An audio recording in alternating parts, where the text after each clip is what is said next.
प्रभु ये गोटे स्थान में बस भक्तर अंतर कथा को प्रकृत में जानी पारती अंतर कथा को बुझी पारती नहले मोर परीक्षा मु कौन जगह को आसी प्रवचन दे था आमर परीक्षा चली बर्तमान 6 ରୁ 12 होता से परीक्षा सी कौन पुणी घुंचा घुंची 7 ରୁ 13 होगा जदि 6 ରୁ 12 था मु खुशी हो जाइली मुझे 12 रे यज्ञ हला रहीगली 13 दिन सकाଳେ बुलाबुली कली तापर गली घर को देखला बेलू मुझे जानी कि परीक्षा ये यही प्रकार दिग बदल जानी कि जहाँ थिला 6 ରୁ 12 ता घुंचीगला 7 ରୁ 13 तेणु भाभी काली परीक्षा देवी भाभी आज रात रही कि कौन करी परीक्षा को भी पुणी सम्मान देवा पड़ो ना तेणु ताकू असमान कले केमती हम अवश्य ये परीक्षा 2.5 घंटार परीक्षा बसिले मुंड बिंधुची मुंड बुलाऊँच मुंड कौन हो जाऊँ 2.5 घंटा परीक्षा बसला बेलू आ ठाकुर जो परीक्षा गोटे गोटे कर परीक्षा जदि आपण मान पाखे खाली अनुभूति श्रवण करी ये दुईटी यज्ञ को नहीं खाली दुईटी यज्ञ को नहीं मत प्रभु केमी परीक्षा कर गोटे यज्ञ हूँ देवगढ़ होता श्रीपद अमृत शांति महायज्ञ आउ गोटे यज्ञ हूँ रंजागढ़ होता ब्रह्म एकाक्षर शांति महायज्ञ ये दुईटी यज्ञ आसापी मत प्रभु केते परीक्षा करमिति ना देवगढ़ यज्ञ जो दिन 5 तारिख दिन प्रवचन था से दिन भी परिचालक थे दक्ष भाई आम प्रवचन पुणी आज परिचालक दक्ष भाई 2 थर बसार सौभाग्य लाभ पाइली दक्ष भाई से दिन परिचालक सी थे तो दक्ष भाई से थर परिचालक था आम देवगढ़ यज्ञ कौन करूँ जगन्नाथंकर जड़े सेवक पति महापात्र एकक सेवायत आम महाप्रभु परंपरा अनेक एकक सेवायत अच्छा जमी गजपति एकक सेवायत आपणकर भीतर अच्छु एकक सेवायत सी सेवाटी आउ किए करें ना तलुछु सेवाटी आउ किए करें ना सेमती पति महापात्र सी एकक सेवायत सेवा कहीं करें ना सी एका ही करेंगे सी कुआड़े छाड़ी जानते से पति महापात्र जड़े संपर्कीय जड़े भाई ना तांकर गोटे कार्यक्रम था से दिन भी था मार्च 5 मोर स्पष्ट मन अच्छी से तारीख सबकि मन अच्छी तेणु सी सेपटे आमको कहते आज्ञा आप मार्च 5 आमर ये हम ढेंकानाल जिलार गंदिया श्री जगन्नाथ कथामृत आप आसिक पहुँचे आम हाँ हाँ मारी देचु एपरिक कौन करूँ ठाकुर लीला तो माइक मंचपुरी भी कहीदेचु मार्च 5 गंदिया प्रवचन हम आम जा पहुँचू सेपटे देवगढ़ यज्ञ कमिटी की कथा देचु मार्च 5 जा यज्ञ पहुँचू लक्ष्य ना कौन करूँ एपटे से कहते ना आपण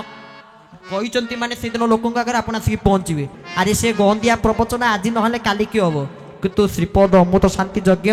निराकार महयज्ञ पूरा फास्ट एंड लास्ट आर वर्ष आउ हो पार वार्षिक उत्सव हम कितु यज्ञ नुहे ताहले कौन करी ठाकुर पाखे कहली प्रभु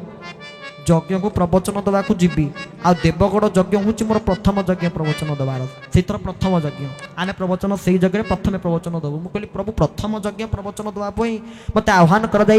मोर आनंदर सीमा कहले न सरे कारण भारी यज्ञ प्रेमी मु जो यज्ञ होथुव ता 8-10 दिन पूर्व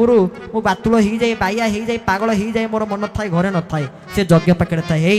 यज्ञ मंडप है मोबाइल वीडियो देखा मो पिला देखरे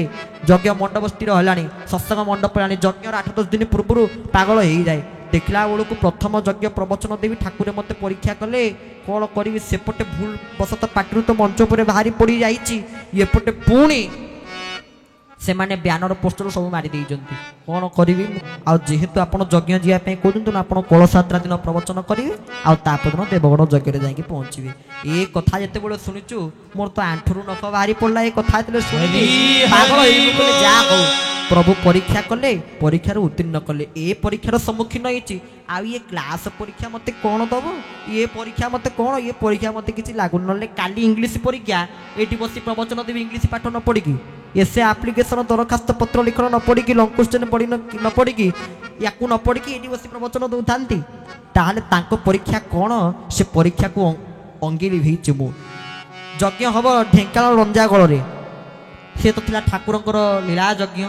से यज्ञ संबंध में आम कहीं जानू से यज्ञ हम कि न हम जा हो प्रभुकर तो पार्टी बाहरी रंजागढ़ यज्ञ हम ठाकुर कहते यज्ञ हम मालिका मध्य साक्षर वहन कर यज्ञ हम जा हो यज्ञ है तो यज्ञ आम एपटे सबु यज्ञ आप जन को देखा पाइबे से प्रत्येक यज्ञ निश्चित थे आ प्रत्येक यज्ञ से सेवारे नियोजित होते से किए संबलपुर प्रमोद भाई प्रत्येक प्रत्येक यज्ञ से यज्ञ सभा नियोजित होते तेणु से संबलपुर प्रमोद भाई को यही सत्संग मंडपुर प्रणिपात निवेदन करुच्ची प्रभु पाखे कामना करुच्ची प्रभु सुस्थ सबल रखु एमती सनातन धर्म को विश्व पक्षर प्रतिष्ठा करने सी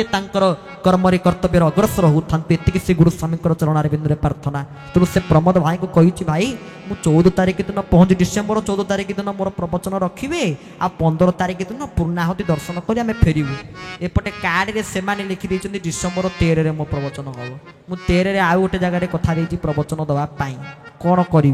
पुणी से अवस्था पढ़ी पुणी से अवस्था पहुँचली कौन करी एणु माइले ब्रह्मत्या सेणु माइले गहत्या दोष मत लगुच तेणु मुझे कौन करी निजे जापारि नहीं पुणी कौन केमी प्रभु कली 13 तारिख प्रवचन सी फोन कर आज्ञा आम प्रोग्राम 14 तारिख करी